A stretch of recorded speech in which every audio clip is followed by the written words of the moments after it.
உடல் சோர்வு. ஒரு சிலருக்கு எப்பவுமே ஒரு டயர்ட்னஸ் இருந்துகிட்டே இருக்கும். நான் ஜாபுக்கு போயிட்டு வரேன். இல்ல வீட்ல வந்த உடனே எனக்கு எந்த ஒர்க்குமே பண்ண முடியல. காலையில எந்திரிக்கும்போதே ஒரு டயர்ட்னஸ் இருக்கு. எப்பவுமே உடல்ல ஒரு சோர்வு இருந்துகிட்டே இருக்கு அப்படின்னு உங்களுக்கு இருந்துச்சுன்னா, உங்களுடைய தைராய்ட் லெவல் செக் பண்ணுங்க. அடுத்ததாக பிளட் சுகர் லெவல் எவ்வளோ இருக்குன்னு செக் பண்ணி பாருங்க.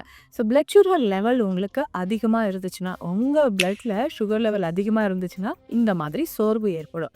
இதற்கு உடல் சோர்வு நீங்குவதற்கு என்ன செய்யலாம்? சித்த மருத்துவத்துல லவங்காதி சூரணம் அப்படின்ற ஒரு மருந்து இருக்கு. ஸோ இந்த மருந்து லவங்கம் அப்படின்னு சொல்லக்கூடிய கிராம்பு. ஸோ இதை அடிப்படையாக வச்சு செய்யக்கூடியது தான்.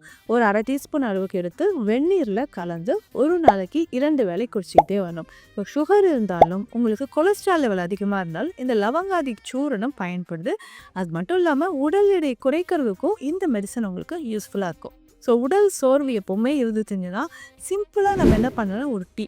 ஸோ அந்த டீயில் என்னென்ன சேர்க்க போகிறோம் அப்படின்னு பார்த்தோம்னா கிராம்பு. இப்போ 2 கிராம்பு, ஒரு ஏலக்காய், ஒரு 1/2 ஸ்பூன் அளவுக்கு மஞ்சள் பொடி சேர்த்து நல்லா பாயில் பண்ணி, ஸோ இது கூட கொஞ்சம் எலுமிச்சை சாறு சேர்த்து குடிச்சு பார்க்கலாம். உங்கள் உடல் சோர்வு கொஞ்சம் கொஞ்சமாக குணம் பெறும். அதே மாதிரி லவங்காதி சூர்ணமும் நான் சொன்ன மாதிரி பயன்படுத்துங்க. நம்புங்கள், நல்லா பெறுங்க. நன்றி.